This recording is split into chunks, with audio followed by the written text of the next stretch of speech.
Welcome back to the show, guys. This one's great. My guest today, I actually met at a conference last August, and he's one of those people that when you meet them, there's instant connection. He's so interesting, and he is so incredibly passionate about what he does. And what we're going to learn about today is all about holistic dentistry from a master at his craft. Dr. Dominik Nischwitz is a pioneer in the field of holistic and biologic dentistry. He's an expert when it comes to ceramic implants. And not only is he a dentist, but he's also a naturopath.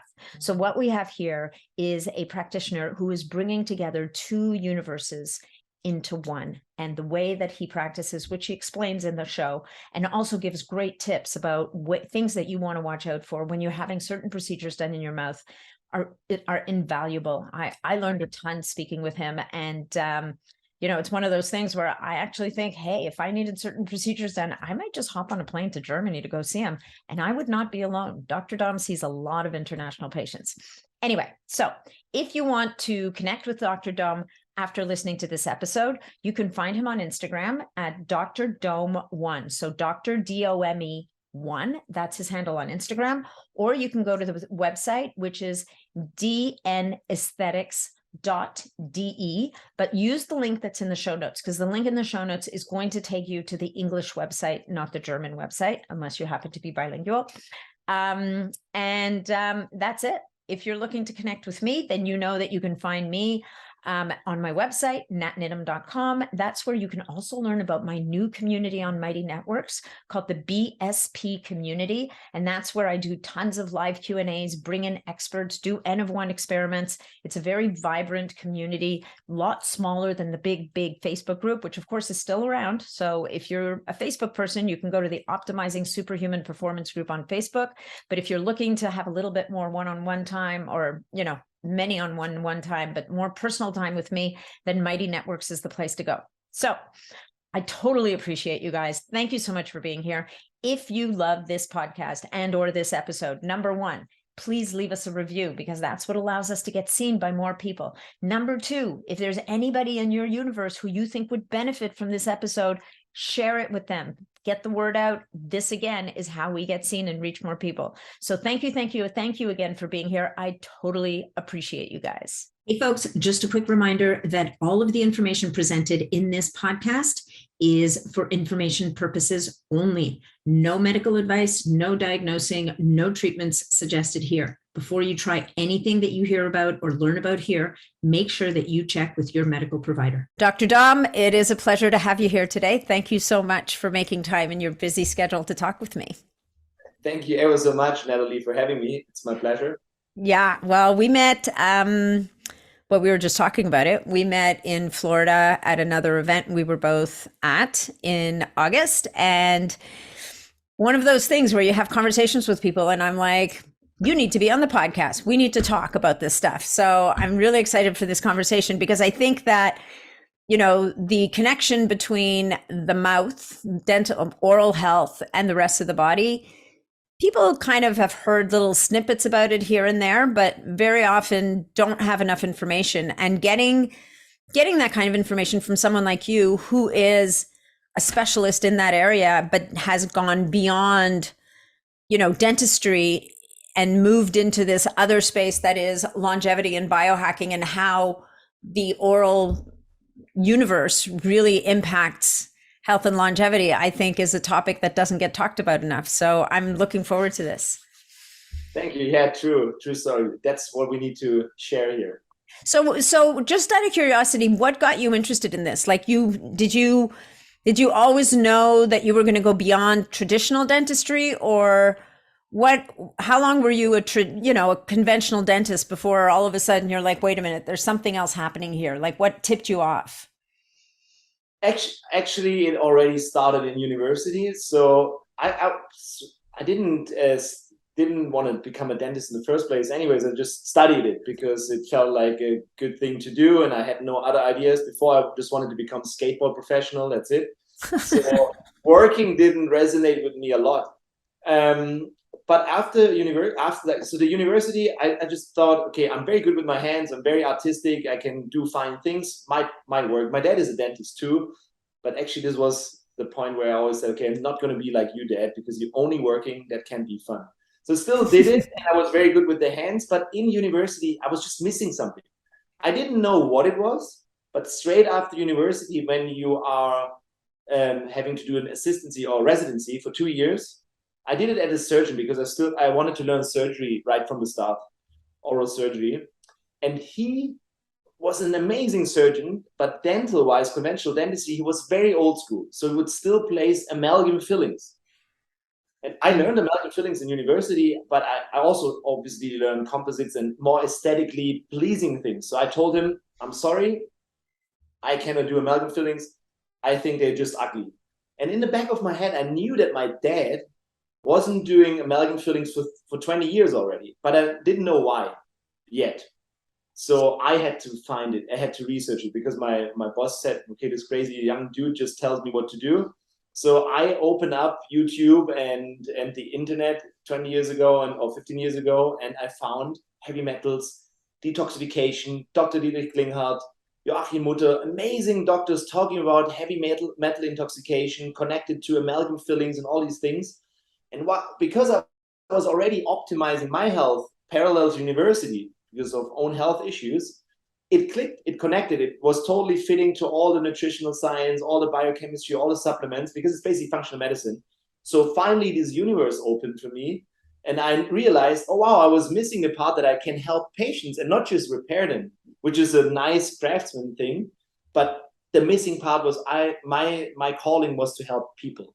And therefore, I never was really a conventional dentist. Obviously, I learned the conventional dentistry skills, the high-tech dentistry, but I had in mind that we need to have something like an overall 360 dimensional clinical center at one point to help people, and because of my research. So yeah, I kind of like got addicted to the whole field of functional medicine and all these things because of my own issues, and then helping patients. And I tried that from the first beginning. I would remove amalgam fillings. The day I knew that it's toxic, I would remove them under special precaution. I would recommend all my patients to remove the amalgam fillings. I would set them on nutritional protocols, give them the right nutrients, everything I learned from there already and learned from Dietrich Klinghardt, and had amazing results with patients overall, besides the aesthetic side and repair. That was good too.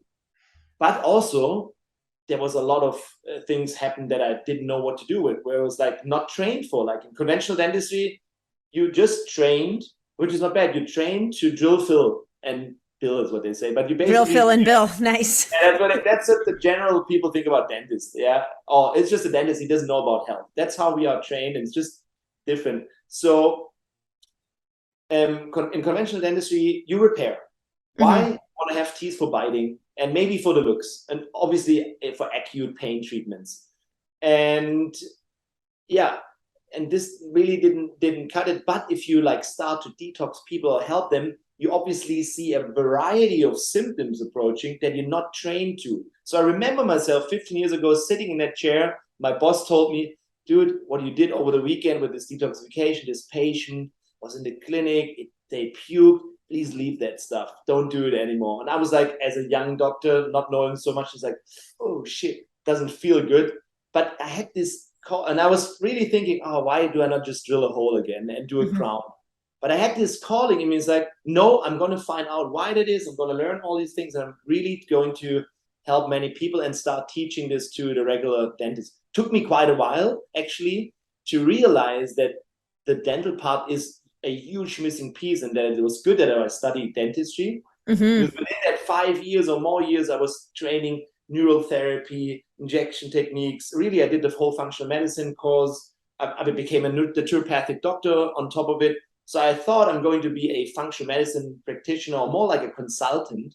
Yeah. When I realized through various patients, when I did the whole approach, like the whole health starts in the mouth approach, by taking care of not just metals, but all the other health killers, that they had immediate healing. And I was like, that wasn't possible with the nutrition. That they were already optimized. They did everything. They were the nutrition, what do you call nowadays biohacking? They did everything.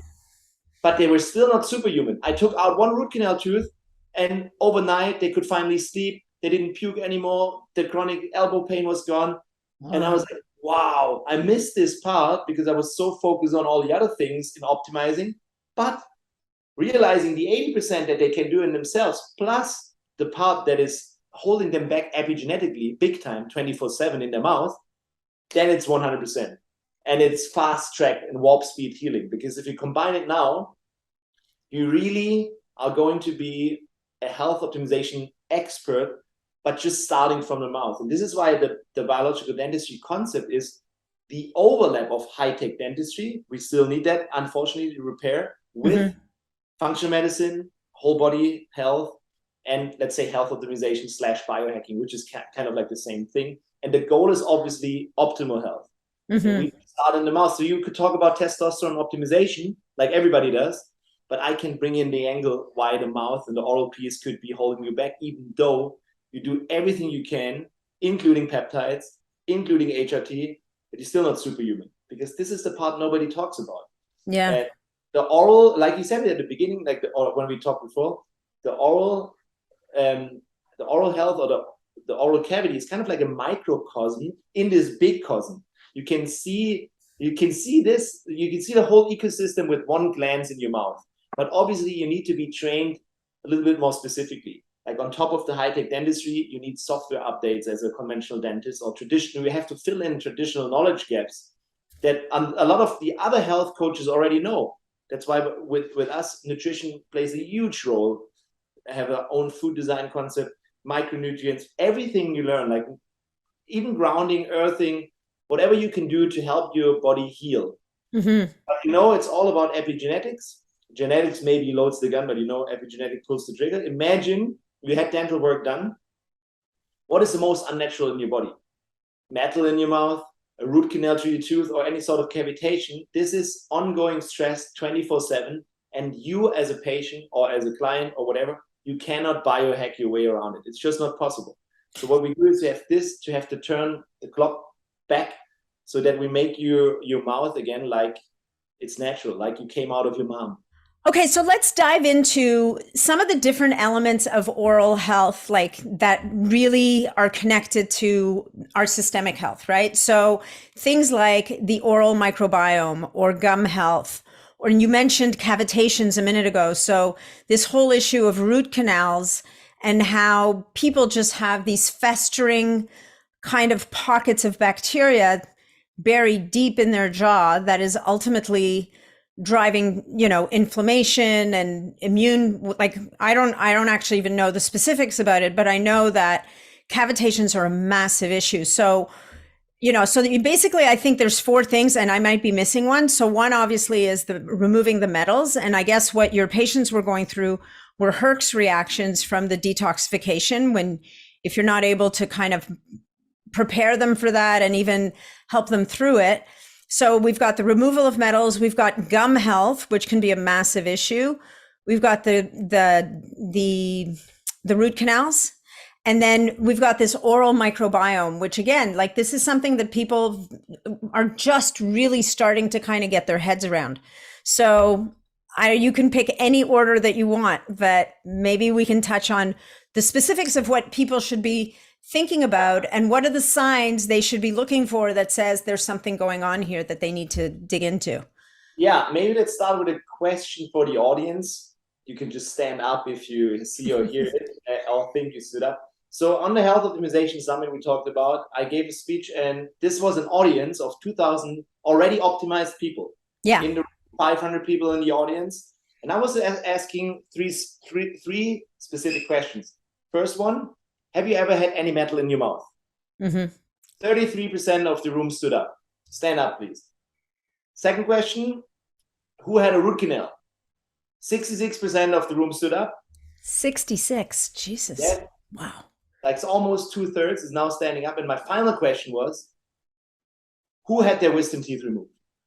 Imagine the whole audience stood up. 500 people standing up.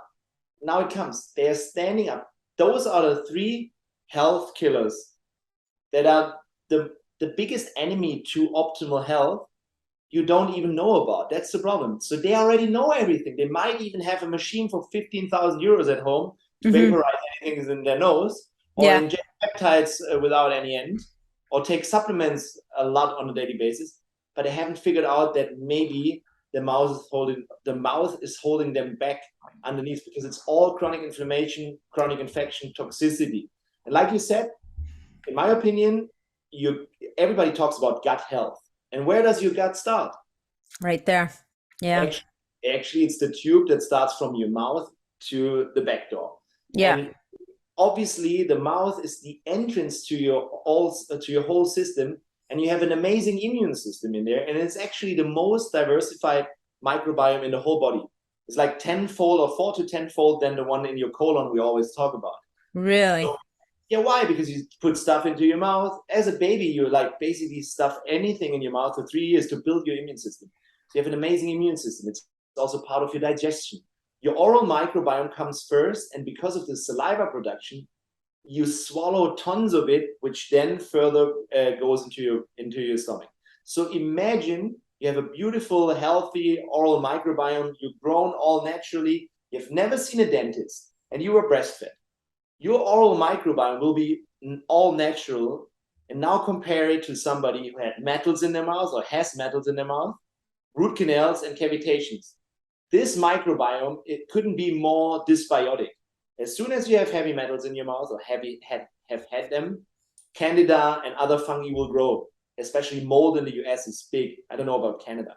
So you have dysbiosis, and this obviously will go down. You get inflammation. Your gingiva or your gum health will be different. So in a natural, healthy body, you have pink aesthetics, and your gum is like outside gum. There's no sign of outside tissue. There's no sign of inflammation, no bleeding. But as soon as you have any metals or root canals installed, you probably have a little bit of a pinkish, bluish, reddish, always bleeding gum. You heard about leaky gut, but this is called leaky gum. It's exactly the same thing, but the entrance is already in your mouth. And this is why they find oral pathogens like porphyronas, gingivitis in your hip joints, because you have an opening there every single day. Nobody looks there. You try to optimize your gut.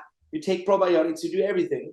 It doesn't work. Why? Because at the entrance, it's still nasty, and there's still lots of chaos that we need to fix first. So metals will always cause chronic inflammation, will always be a toxin issue, will always stress your immune system. The same is for root canals. So we can go now into the specific, but for me, it was important that if you guys out there, and Natalie told me that the audience is already very much advanced when it comes to overall health optimization, you probably already know about nutrition, you probably know about peptides, you probably know about supplements, and all the other things we're talking biohacking and health optimization. But if you don't feel like a superhuman yet, then it might be the time to have a look from a biological perspective into your mouth. Is there something holding you back, a splinter that needs to be taken out so that your body and your autonomic nervous system and your immune system can finally relax and get out of fight and flight 24/7? Wow. So big. All right. If you want, we can go health killer by health killer, and health killer is obviously in exclamation marks. Yeah. Just saying, because people don't know. Yeah. No, this is huge. So, okay. So let's start with the first one, which I guess it starts with the microbiome, right? I mean, how do we correct? Like, can you take a probiotic? Is there a mouthwash? Or maybe you have to start with the gums because that's going to inform the micro. Like, I mean, it's a big chicken or the egg thing, right? Because one thing is contributing to the other one. So you can say like this, your microbiome, if you're eating all natural and you have never had any dental work done, it's probably beautiful. Okay, well, that would be nobody. So let's go to the people. Probably nobody. Or not many people, let's just say. Breastfed kids, it should be like it, but in the Western world, actually not that many, unfortunately. So we go with the second option. You had previous dental work done. That means your oral microbiome is not natural. Why? Because you have unnatural things installed into it. And therefore, number one is obviously knowing about the health killers. So they are not in a specific order. So they're all the same, problematic for your immune system, chronic stressors. Let's just say we start with metals. Mm-hmm. Metals in general are used in conventional dentistry to do one thing: repair a hole in your tooth or bigger part that is defect with a gold crown, or even if you had lost a tooth, replace a titanium implant, right? Which is a metal root replacing a missing teeth. So in conventional dentistry, we use a ton of different alloys, so to speak. They can be precious metals or non-precious metals or even very toxic metals that causes stress in your body because you now have them in your mouth. And actually, your mouth is part of your body. It's actually the entrance. Mm-hmm. So let's go with the silver amalgam filling. The silver amalgam filling is still subsidized by the insurance companies in Europe and also the same in the US. I don't know about Canada, but probably too. Probably the same, for sure. They were actually marketed as silver fillings until 2018 because they, in comparison to the gold crown, silver is okay too.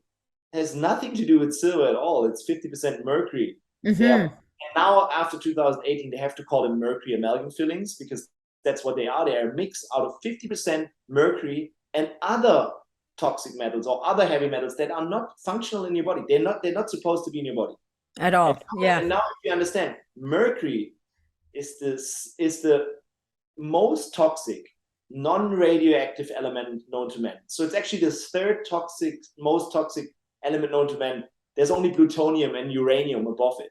That's incredible. And that's what they picked. That's what they pick. That's what they put into your mouth. And this is intoxicating you on a daily basis, obviously in micrograms, so millionths part of a gram. But the mercury vapor, only one molecule of mercury kills your nerve tubuli. That everybody knows. And it goes directly into your cell, into your nucleus. And the only way possible is to die, like cells that die. But also this mercury vapor gets oxidized in fatty tissue or in your connective tissue by catalases. And then the half-life in your body is 16 to 32 years, depending on the individual detoxification genetics. So it's really insane. And I thought 20 or 15 years ago, okay, I have to remove this as highly toxic waste. It's super toxic. I'm not able to put this into the mouth of my patients. Obviously, I'm going to tell them to remove it. But here comes the kicker. Removing it, obviously, is a double-edged sword. Right. Because you're destabilizing it. Yeah. When you remove it not correctly, you will drill out, like a regular dentist will just drill it out. And therefore, you mobilize way more toxins than you would ever by just leaving it in place. I didn't do that. I actually used all the precautions for my patients, but I missed one big thing. I didn't take care of me. So I was drilling it out and I would just intoxicate myself big time by just all the fumes. Because I was removing all the amalgam fillings of this clinic, and there were a lot of them. Oh, so no. I was healing the whole clinic, while at the same time intoxicating me as the dentist big time. And therefore, at one point I was so high on heavy metals, I really had to get rid of it. And this is the problem. Dentists intoxicate themselves on a daily basis, 24/7, like all the time. But I saw a lot of chronic health issues from patients that had their amalgam, they meant well, they wanted their amalgam removed because of the stuff I just told you about, but they did it wrong, and afterwards they had all their chronic health issues. The MS started, the ALS started. So it's really critical. I'm just informing you guys out there, don't freak out, just use it as information, but then come up with a strategy to find someone who is skilled to remove all these metals safely. And there's a checklist in my Instagram. I can also send it to you. Yeah. Also talk about what are the precautions if you're interested in. Sure. Well, I know when I had my amalgams removed, they gave me something to drink. There was like this massive dental dam. They had a contraption that sucked up the fumes. Like the dentist himself was like in a hazmat suit, and the assistant. Like it was really kind of impressive. And I think they gave me, I can't remember if it was chlorella or spirulina. Like it was one of those, basically a binder to remove the metals. It's quite an impressive process when you go through it. Yes, exactly right. So you probably went to the right one. And luckily in the US, there are a few people that are certified by the IAOMT. It's a body out there. They do SMART, certified dentists. SMART stands for Safe Metal Amalgam Removal Technique, SMART. I haven't heard about them, so we came up with our own things in training. But basically what you need is a few things that are mandatory, like the dental dam. But a dental dam doesn't protect you from the food, from the vapor, from the fumes. No, yeah. Them just protects you so that you don't swallow the stuff. Mm-hmm. For the fumes, you have like a big suction that's an air filter. It's called an IQ air system. Then you have another special suction on your tooth. We also have a nasal probe with air in it. And Yeah, I think I had a cannula in too. Yeah. cannula. And then when we remove the amalgam filling, we kind of break it out. If it's a tiny one, we have to drill it, but if it's a bigger one, we just break it out so we don't even produce foam.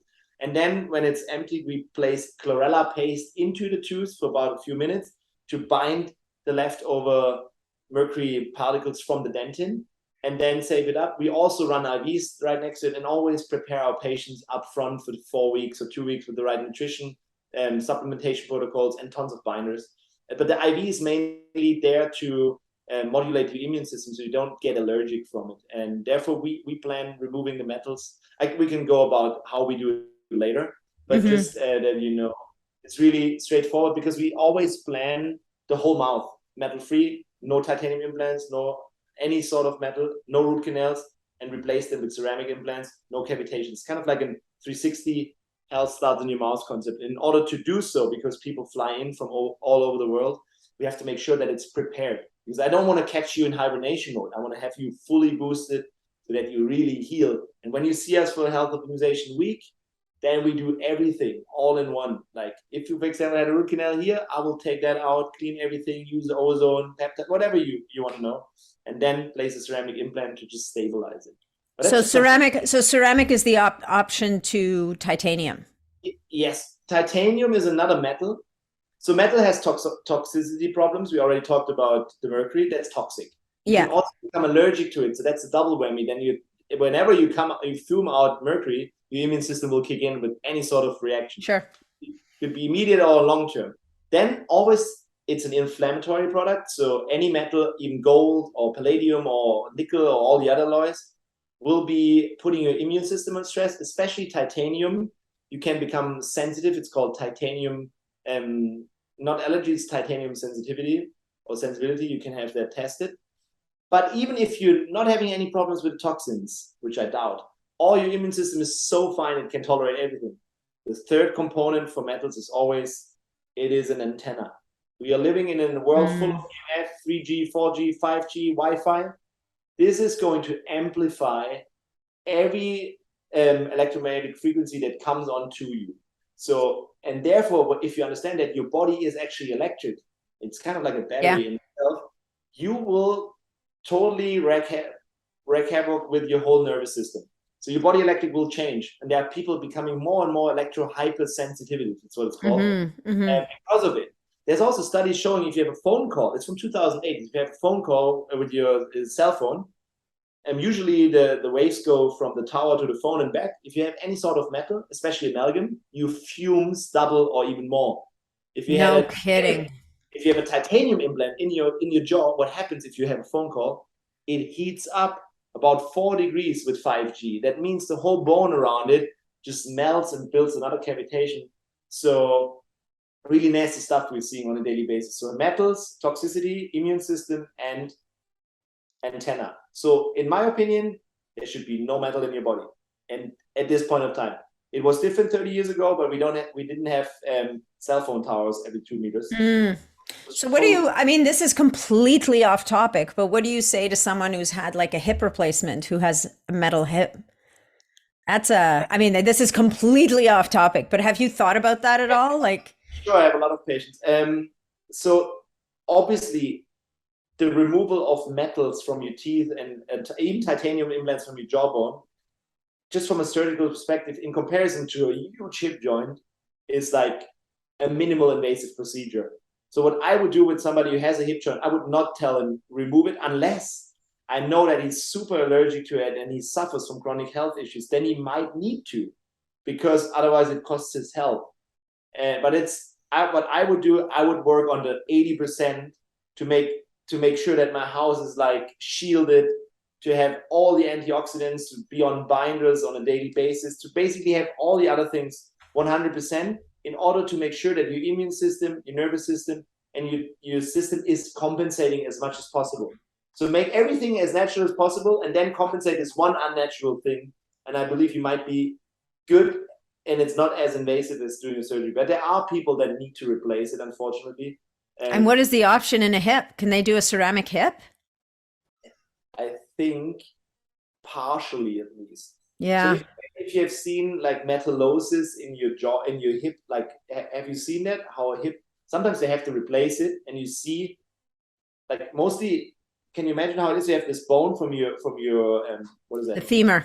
The femur, and on top you have this round thing. I don't know the English word right now. And this is Yeah. mostly replaced with the metal one. Yeah. The metal one then gets screwed into the femur, and the femur gets like totally blackish and full of the metals that leach out on a daily basis. So it's not stable. It will leach. Same thing happens here. So whatever you put into anywhere in your body, you will make sure it will not stay local. It's not possible. Mm-hmm. Same thing here. So your mouth and your teeth are an extension of your brain. They are like your eyes. Yeah. They're showing whatever you put in your mouth or in your teeth, root canals, metals, whatever, they get transported through the axonal transport in your ganglia, into your pituitary, hypothalamus, and then from there on with the vagal nerve into your whole nervous system. And yeah, that's crazy. It's really insane. And nobody understands. Yeah, but it's just. So let's now talk about the root canals. So what's the option on the root canals? Because, you know, as you say, I mean, I'm fortunately, touch wood, and I've never had to have one of those, but what are the options? What do people do if they get told you need a root canal? So what do you do? First of all, like you said touch of wood. Luckily, I never had one. So if you're living naturally and your lifestyle is fit, your teeth are hard as stone, you would never need a root canal in the first place. So then you needed a root canal, you basically ruined it out there because of it's an outcome of the wrong unnatural lifestyle and right. So you had a big cavity, it went straight into your root, and you have massive pain. Mm-hmm. Obviously, you need a root canal right now because otherwise the pain is just unbearable. So this is what a root canal is initially designed for. It's an initial acute pain treatment. Mm-hmm. But over the last 100 years, it became one of the biggest professions in dentistry to become specialists in this treatment. So root canal gets prescribed a lot more often nowadays because it's just also something that we just do as dentists and don't even think about it. So first of all, try to avoid root canals by having a good lifestyle. If you already had one, a root canal comes with a few challenges. Again, always have to see you now have a dead organ. Like the tooth usually has a blood supply, it has a lymph supply, it has a nervous system in the pulp. The pulp is the part that you take out from a root canal, clean it, shave it, and put some plastics or other things in it, and conserve the tooth for biting. Yeah. This is also what dental colleagues will say. It works. And yes, colleagues, it works for biting for 10 years, 20 years, 30 years, but most likely by compromising something when it comes to optimal health, because your immune system now has to tolerate something unnatural. And a root canal, if you look at it from a microscopic point of view, is not just two big channels or three big channels or one big channel. There's tiny microtubulins called dentin. And if you add in the dentin tubules from just one root, it's about 1 kilometer of length, or it's probably 0.6 miles. Wow. It's a perfect cave for all the anaerobic bacteria that anyways live with you. And they will then, anaerobic bacteria, they're not bad by themselves, but now they have a cave. Mm-hmm. Without being protected by the immune system, because a regular healthy tooth, if there's a bacteria coming in, there's an immune system in the pulp and protecting. It's not there anymore. So they can now live and strive and eat stuff there. They obviously produce their byproducts. These byproducts are highly toxic sulfur compounds, like toxic metabolites. They are called, you don't have to remember everything, but they're called thyroethers and mercaptanes. In high dosage, they're very toxic and they can be used to kill people. And obviously you gas them out now on a daily basis in microdose. Again, another toxin to be detoxified on a daily basis. You can also, again, become allergic to it. So immune system toxicology. And third, if you had an immune system, a good one, it will always produce a chronic inflammation. Why? Because you want to capture it. So a lot of people, if you look at a root canal three-dimensionally, have something at the tip, most likely a cyst or any sort of inflammation to keep this thing in check, because the body doesn't want these bacteria. So it's trying to encapsulate it, basically, to isolate it. Yeah, to isolate it. All the other versions. So this is a protection mechanism of your immune system. the other version is if it doesn't isolate it, if you don't see it, it will make it ankylotic. That means your body produces more hard bone around it and kind of melts the tooth together with the bone, which is actually worse because then your body sees this already as outside body protection, but it kind of kills the nerve flow and all the stuff there. So it's called ankylotic. The two things: building a wall or building a net. The net would be the cyst. Yeah, the cyst is kind of like, let's say, super dense connective tissue, which then contains all these various toxins. And on third, it's a dead organ. That means it will rot over time, and therefore it stings like hell, and it looks nasty, and it produces things, cadaverines that should belong below the earth. And it would never happen in nature, because in nature, if that tooth breaks off, then you get an acute inflammation, and your body just produces an abscess and just flushes out that tooth, and then you heal. But we are able as dentists to reverse engineer that abscess and make it inacute by using cortisone and various other things to clean it. It's the hell out of a procedure to make root canals. Ask anybody in the audience, they will tell you root canal is insane pain. Yeah. But so as a temporary, it's fine. But the solution we do is we plan ahead that we will replace the root canal straight away. So I don't want to take out the tooth like a regular dentist does and then let it heal. I want to take out the tooth, clean everything, and put a ceramic implant, not a titanium one, ceramic implant in the socket straight away to compensate, to basically stabilize the whole anatomy. Ceramic implant is just a tool, but I'm happy that we can repair people with it. It is neutral, so you can never have any electromagnetic problems with it. It's totally neutral. And the good thing is zirconia, which is used as a ceramic, is a healing stone, and it only osseointegrates into your body when your body is able to build bone and tissue. Therefore, it's important to be prepared to be anabolic to build, because otherwise it just doesn't grow in. A titanium implant you kind of can throw into your bone. It will osseointegrate, but never really, because it's just an ongoing chronic inflammation holding this implant there. So I'm happy that it's existing, and I'm also happy that I can remove and place that at the same time, because if you just take out a tooth, then you have this socket. What happens if you don't place anything in there? The socket collapses. Yeah. It's called alveolar atrophy. Atrophy, yeah. Atrophy. Alveolar, I don't know how to say it in English. Alveolar probably atrophy. Yeah. That just basically collapses. If you have something in there, a neutral piece, and your body is able to heal, it stabilizes it. This is my specialty when it comes to dentistry. I'm a ceramic implant specialist, and I have placed over 5,000 pieces so far. So I'm one of the leaders there and the vice president of the International Society. Luckily, I did that, because now conventional dentists are listening to the other things that are way more important. Your lifestyle, your nutrition, everything, because the future of dentistry should be, and then no worries, dentists out there, it will take a while, but we basically have to take ourselves out of business. Because if we start young and teach parents and the kids how to have a lifestyle that supports strong and healthy teeth, you will never have a hole in the first place. You will never be drilled by a dentist. You will never need a filling. You will have a huge jaw and enough space in your wisdom teeth, so you never have to extract the tooth and build cavitations, which you didn't talk about yet. In the first place. So never have any fillings, never need a root canal, have teeth hard as stone, have beautiful gums, because that's how nature designed it. That's it. Yeah. So, but on the wisdom tooth front, the fact that, I mean, my understanding, and maybe it's flawed, is that jaws are getting smaller, and so there's not as much space for the teeth. So, if that's true, there's not much we can do about it. Like, I mean, from an evolutionary perspective, I don't know what the rebalancing is that needs to happen so that babies' jaws don't keep shrinking. Like, and I'm guessing you have an answer for that. But so what is it that people should be doing? Yes, I have an answer for it. So obviously, if you're already like grown up, how much you can do about it? Yeah. Ship has sailed.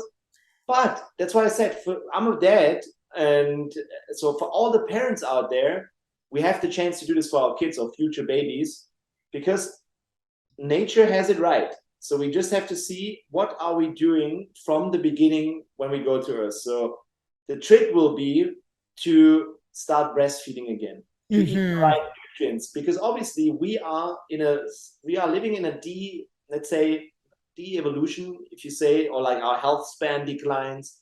De-evolution, we grow too narrow. We don't have space for our wisdom teeth anymore. So that's really degeneration. We are going away from our Neanderthalitic ancestors, which had actually sometimes even 36 teeth. And we don't even have space for 32 anymore in the Western world. Yeah. How do we reverse engineer that? This is why we have to start early and start with your lifestyle and nutrition. And Weston Price showed this already 100 years ago. Yeah. So what we need to do is so breastfeeding is what prepares us. Actually, it starts in the womb, but therefore the mom should prepare for pregnancy to build and really have enough tissue. But then how can we build jaws that are wide and stable? So nowadays we got soft. We are too convenient. We got comfortable. And even our teeth are getting soft. You know, cavities is the #1 chronic disease worldwide with an incidence over 90%. Insane, right? Yeah. And we can totally change that. But we have to start living like we are supposed to. We have to start chew hard foods again and take a little bit of an endeavor to get the stuff. So breastfeeding, for example, is the start of everything. Why? Because if you breastfeed, your jaw needs the pulling on the breast, or the sucking on the breast is a pulling forward movement for your lower jaw. So you need strength, about 10 to 12 times more strength than if you would feed on a baby bottle. Yeah, that makes sense. To get the jaw forward, and you should breastfeed at least 18 months, better even longer if you can. And don't get me wrong, I know a lot of women out there are not able to do so. Sorry about that, then we have to do it differently. But if you can, please do, and make sure that you are clean before, or healthy before, because everything transfers. Then also at the same time, while you suck on the breast, you have to breathe through your nose. So you train nose breathing, and by breathing through your nose, your whole upper jaw grows too. Your palate widens. Interesting. So you already have all your teeth buds develop actually as a food. I think when you're in the womb already in week 10 or week 11, it's already there. And the new teeth, the dental buds for your new teeth, wisdom teeth, they are also already almost finished when you come out of the world. So first is a set of baby teeth. Yeah.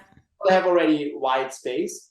And then if you continue feeding the right nutrients, that's why I teach thinking in nutrients in my food design concept, and don't eat the 90s pantries with all the sickeners, then you grow and you chew, and you chew hard stuff. You basically feed your body with the right nutrients to build this house big and wide. It can happen that it will jump one generation, because I had braces twice. I'm not sure if my wife had braces. I'm not sure if my boys make it, but for now it looks great. And we started at the beginning, and she was luckily able to breastfeed a long time. Yeah. And so this is initial step. But then it's what do you eat after on a daily basis that supports you with the right nutrients that build a jaw wide for all these teeth, also support your nose breathing, and then it's just what nature intended. Same for your scoliosis or for straight spine. And this is why I referred to Weston Price before. You know about Weston Price. Yeah. Weston Price was a biological dentist, and a very good one. And he was also an explorer and let's say an adventurer who was interested in the physical growth or degeneration of people and what they're eating and their nutrition. So he traveled the world more than 100 years ago. So that was probably an intense adventure to go. So he went to the Aborigines, he went to Africa. He basically does stuff that the Liver King does today. And that's what he did already, like 100 years ago. And then he realized, and he wanted to see, okay, if people eat ancestrally, also with their nature, what happens with their growth, body and face and teeth, and what is with the same that already have access to the industrialized food that started, like dairy, sugars, refined oils, and refined flour, and all the processed carbs. And it's insane if you see these pictures. Like, beautiful grown teeth, everything in line, beautiful faces. Even the facial structures was different. It was really quite the pictures are quite impressive. Wide, but then if you see their relatives or their children that had contact with, like, or even Native Americans, contact with, let's say, flour or sugar and all these things. Yeah. They're like little monsters, crooked teeth, cavities, gum inflammation, leaky gum, mouth breathing, and just basically they look like our teenagers in the Western world nowadays. So it feels like nobody has caught up here. And for me, it was just normal. I knew at one point I need braces. Even my dad is a dentist. I need braces. I will need to be also one in school that has their wisdom teeth removed. I just knew that's normal because that's normal. It's kind of like okay in school. Yes, of course, you need your wisdom teeth removed. Of course, you excuse for a week because you will have cheeks swollen like this and look like Rocky Balboa for a week. No, it's normal, but it's really unnatural. And this is something we should change altogether and talk about it. Because if you start young and invest young in optimal health, your body just grows how nature has intended. Yeah. And therefore, you wouldn't need to make it, like you said, I knock on wood because I have good teeth. You can design to have good teeth because nature didn't design weak teeth. Yeah. For example, celiac disease. Cavities, tooth cavities, and celiac disease are one-on-one correlated. So if you have celiac disease, you have mushy teeth, like very soft teeth. Why is that? Because celiac disease is basically an extreme leaky gut, an extreme inflammation. You basically cannot uptake your minerals because of the inflammation.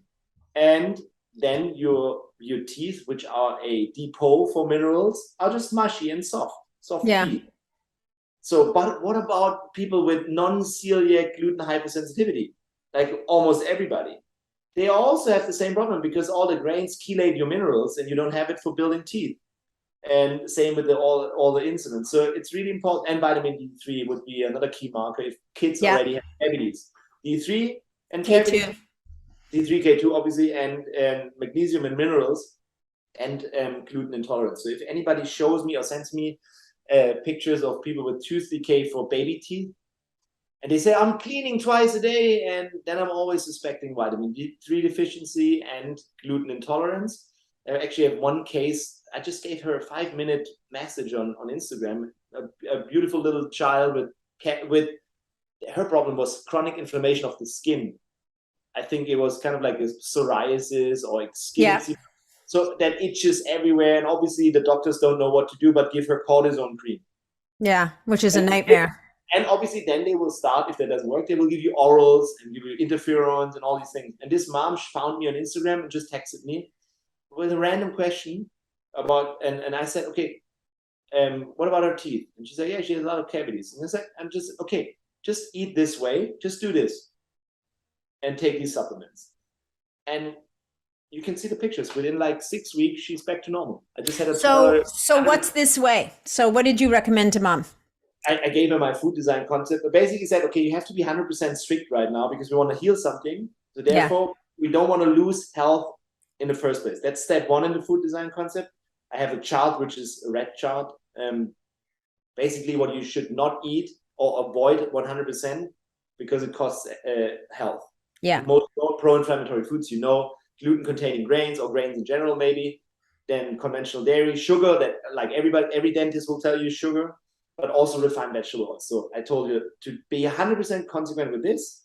And the green chart is thinking in nutrients, how much protein do we need, which carbs to eat, which fats are good for your baby. And then let's do it. I said, go with 2 grams per kilogram of protein, amino acids, eat easy to digest carbs that are okay, like white rice, potatoes, regular stuff that our body can use as energy source. A few good healthy fats for a kid, omega-3 fatty acids. The daily basics are actually omega-3s, and EPA, DHA from a triglyceride-based source, and magnesium, a chelated one, D3, K2 always, a little bit of vitamin C, and the other fat-soluble vitamins, just super basic. Yeah. And designed it that way. And she needed to be 100% consequent. You cannot do 80 in this case. You need to be 100%. No. Yeah. Why? The inflammation takes 90 days. If you would eat 6 days straight and then on 7 day, okay, eat a little bit of gluten, you will never get there. Exactly. You have to, by healing and sealing your gums, you heal and seal your gut too. So, and then giving the right nutrients to build, She got amazing health and skin, and everything was fine. And That's amazing. This is what we use on a daily basis. This is why when you apply as a patient, you will get a set of lifestyle hacks and tips and nutritional guidelines before you even see us. So when we know you're coming, you prepare for, let's say, at least 4 to 6 weeks. If you, like you, probably extremely optimized, you can maybe even come in 2 weeks, but most people aren't. So we have to say, in average, you need 4 to 6 week preparation. Then you are not in hibernation mode anymore. You fully boosted. Then we can do the full set of things when you come to the clinic. No metals, no root canals, no cavitations. We will use intravenous nutrition a lot. We have laser for the veins. We have hyperbaric. Everything you can imagine from biohacking is in our clinic too, to optimize it. I love it. Because I want you to heal really, but also I want you to get all the software updates so that you understand it's your journey, your responsibility. I'm just there to help with the whole staff in the clinic. And then obviously at the end, you also will have nice aesthetics and a beautiful look, but it's always health first, aesthetics second. The clinic is called DNA Health and Aesthetics. Therefore, you also get access to my online course, which is onboarding you with the 80%. Afterwards, more than most dentists about the health killers, but also how to design your nutritional regimen, how to design your micronutrients, how to use the bone healing protocol that I've designed.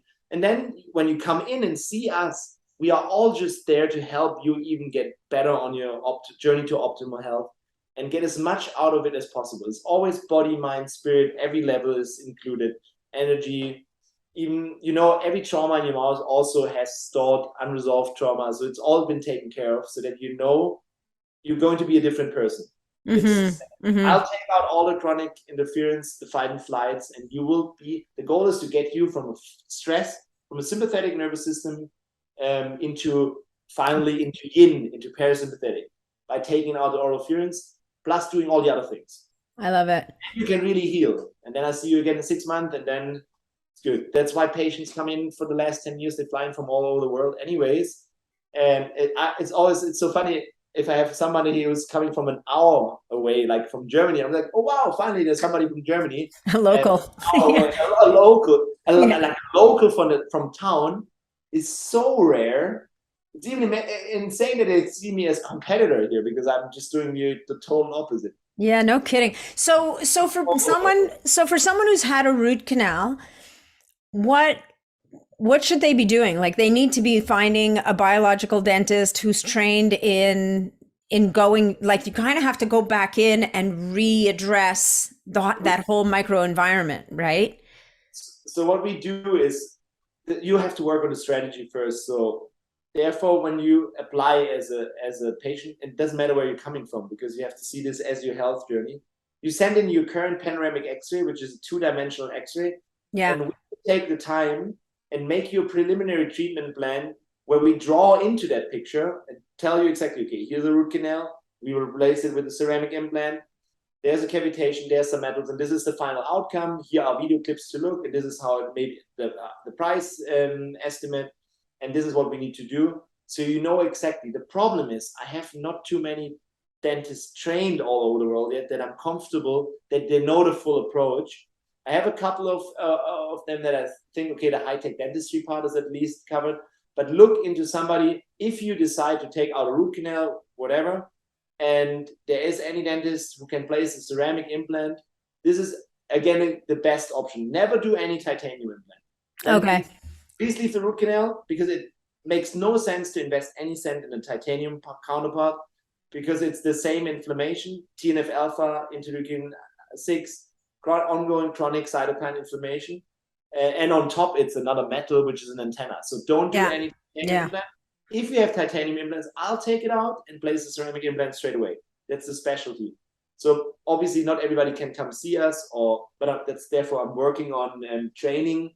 But it takes time, because there's a lot of knowledge involved, and also I need to be sure that it's certified and that I have seen and experienced their clinical approaches and know, okay, if I send you there, I have a good feeling in my heart that this is going to help you on the journey. Right. And so do you have any dentists worldwide right now that are anybody in North America who you would send people to? Are you creating a directory? Do you have a course? Yes. So I did give a lot of weekend courses, and we have a curriculum, but it's in Europe.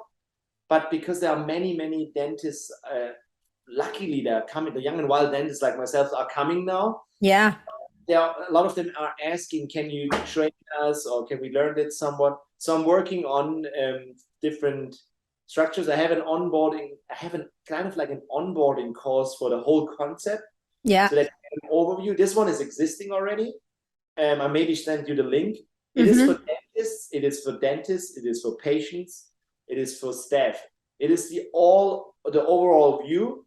And what we did that live. Like now, it's this. I take you with me to my home, and we have 10 days where I cut out all the bullshit and explain exactly what to do. Okay, this is the part about nutrition. This is the part about dentistry. The idea was to have a transformational journey with it. So this course is already existing. Then and then I'm working on a certification program, which is combined online, virtual, and seeing me. Or sometimes if it's a bigger clinic, I even fly out and train. Like for example, in Dubai, because we need to have specific locations. But so far, even North and South America, I'm not 100% confident with the full approach. I have a couple of dentists that I would say they know about the root canals, about the cavitation. They can do this work, but combining it with all the other things, the health optimization part, the nutrition, which is the biggest actually. This is the leverage number one that you like, because I can do a 3-hour surgery, 5-hour surgery, but what is the 40,000 hours until I see you again? And this is why people or patients have to understand.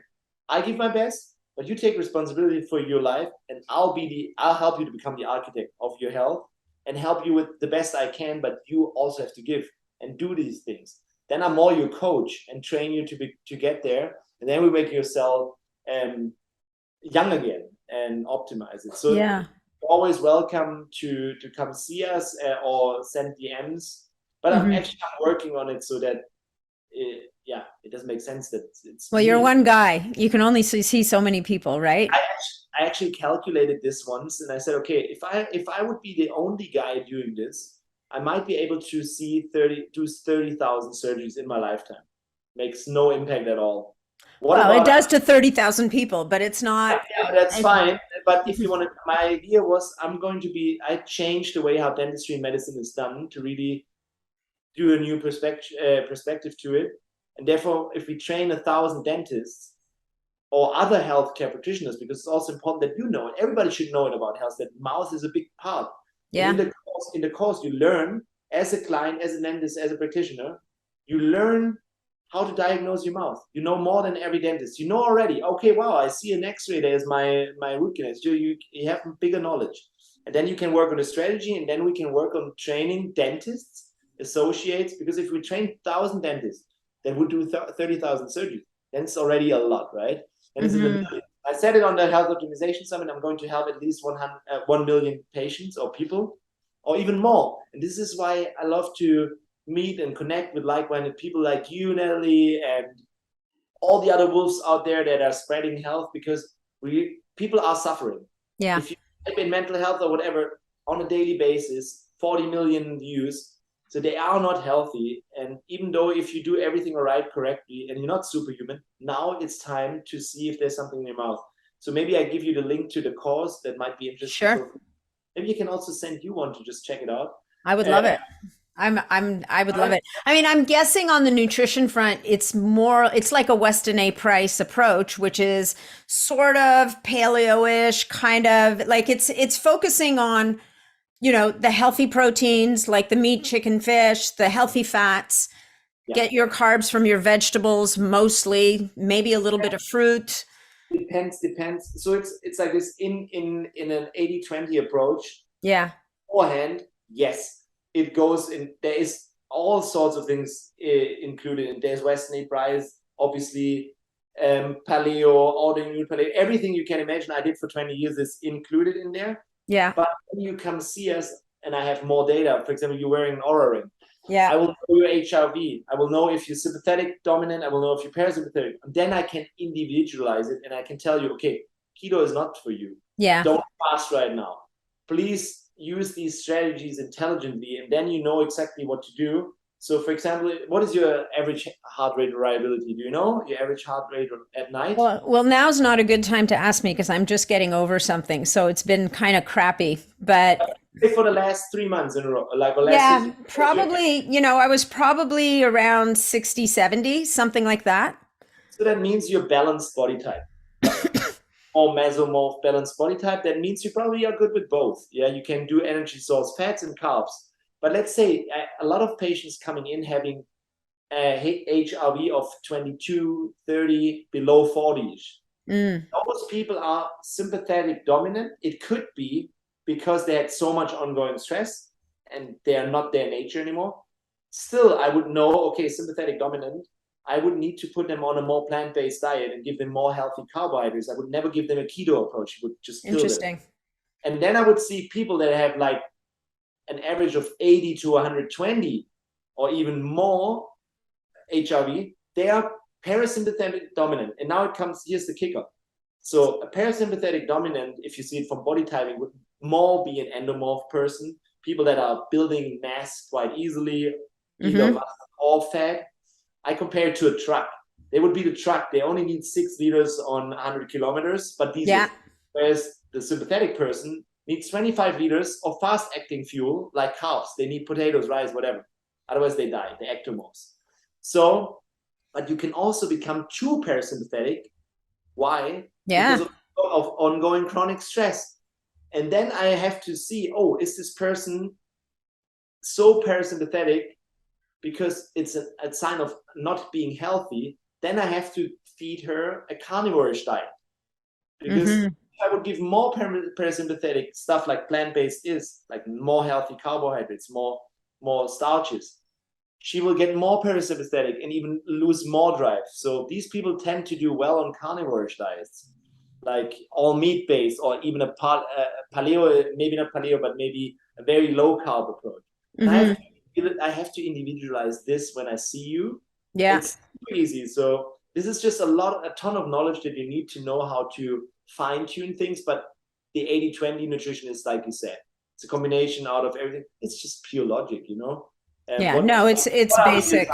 What are we designed to eat, right? We are hunters and gatherers for the biggest part of our human existence. We would just hunt meats because it's the most nutrient dense. But as you can see, I have thousands of patients over the last 15 years, and everybody has a different mindset when it comes to nutrition. If you want to be a vegan, okay, I'm good with it, but then we optimize it so it's really working for you, for your health, because it's not foolproof. You have to know what to do. No, you have to compensate for veganism. I mean, and the challenge with veganism right now is it's become such an emotional topic that, and I get it. Like I sympathize, I understand. I don't resonate with it myself, but I totally get it. And but what people need to understand is this idea of combining the veganism with the convenience of our modern diet is a complete disaster for health. Yeah, and if you do that with kids, it's awful. Even if you have good intent, it doesn't work for many, and they will really suffer. And then you probably have even more loss of teeth, and you have no more space. You grow too narrow, and you will just suffer at the end. Well, and I think from the brain suffers as well, like from a mental health perspective. I mean, there's so many. I used to know someone who was a vegan, but the amount of work that went into his diet, most people wouldn't do. That's what I mean. It's not foolproof. It's not easy. Yeah. It's possible if you want to. It's complicated. It's complicated. But for example, I'm like you. I'm more like a mesomorph person and a balanced body type. So my average HRV is also around about, let's say, 55 if it's bad to 75. So in this range. But I can design myself to become more ectomorph if I start eating carnivore, for example. If I eat more sympathetic dominant foods, I get aggressive and I get sympathetic dominant. Interesting. Yeah, of course. If you want to make somebody aggressive for training or workout, you just give them a low-carb diet. It's super simple. You push dopamine. I'm dopamine dominant by nature. I don't want to push my dopamine. No. So I've been eating carbs all the time, easy ones, to balance it out. And if I feel, it's too much, I might use a carnivore approach or paleo approach, or let's say a low-carb approach for 2 to 3 days to get my neurotransmitters sorted or my yin and yang balance. But then I need to have my carbs. And I know if you listen to a ton of podcasts, which I do, like you do too, or give speeches, you see that it's always so binary. You have one people on one trend, it looks like a trend. You have a trend. Okay, now it's going to be keto. Oh, it's intermittent fasting now. Yeah. Oh, it's going to be animal-based, plant-based, whatever. Yes, it's all tools in the toolbox, but at the end, you're all very much individual and you have to know how to use it strategically. But I can tell you one thing, for us, it's about healing and anabolism and building. Therefore, I will never give you a keto approach. I will never give you a intermittent fasting, because I want you to be parasympathetic, I want to activate your parasympathetic nervous system so that your digestion works and your healing works better. Yeah. Might be a good strategy to put in a few fasts later, but not now. That's why. So it's timing. Yes, that's it. It's all about when you time what, and therefore you need a lot of experience with different people. If I would only do that for me personally, I would only know what I do and what works for me. But if you do it with thousands of people, you also realize, okay, I don't want to change their mindset. That's not fair.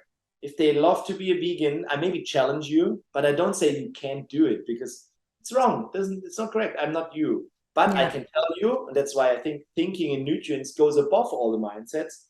How can you get your nutrients from various different foods? And maybe seeing your data would be a good strategy to don't do keto, even though you read about it and listen to it and it sounds good for you.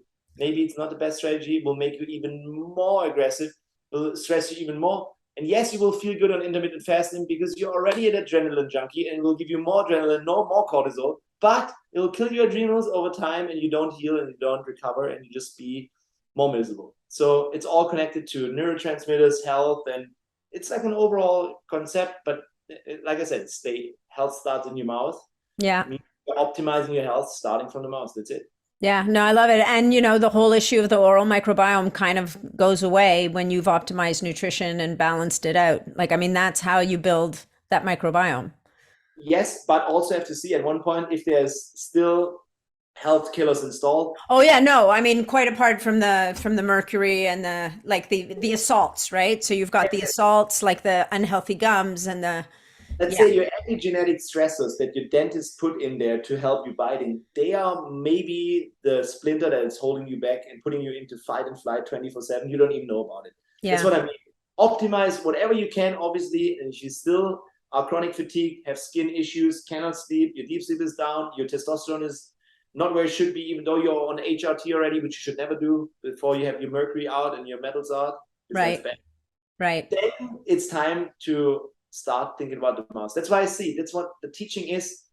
Whenever we talk about in health optimization, every hot topic, there's always an angle to the mouth, which is missing in the teaching. Also in functions, of course. Yeah, it doesn't get talked about enough. That's why we're here. So Dr. Dome, you're the best. Thank you so much for this today. So you're going to give me a bunch of links and resources to include in the show notes for people to be able to access you, both for dentists and for patients? Most definitely. I will do that. And how do people find you? The easiest actually to find me straight away, if you don't click on links, is go on Instagram. My handle is Dr.Dome1, so DRDOME and the number 1. Yeah. And there is a link which is called a tab bio. You probably know about that. If you click on this tab bio, you instantly can go to my clinic, apply as a new patient, look about these things, find all the podcasts, find all the articles, all the research, everything that you're interested about. And because it's all there for free, it's all for you that you use it. And then please share it with other people that are suffering, because only this way we get more eyeballs on this message. Because I think Natalie, myself, all the other ones who are producing content on a daily basis, we basically do that for free. That we can change the world, but to make it bigger, and we all have to co-elevate each other and work together. And I know that a lot of people are just consuming, but you can help too. Yeah. If you see me in the clinic, I always say that to my patients: if you made it to the chair and you see me, you're part of the mission. Because when we heal ourselves, or when you heal yourself, you will inspire others by doing so. This is the best thing you can do. And love then it. You resonate that. I love it. You spread the word, spread the love, right? Spread the word, spread the love, start in the mouth. Yeah, for sure. I love it.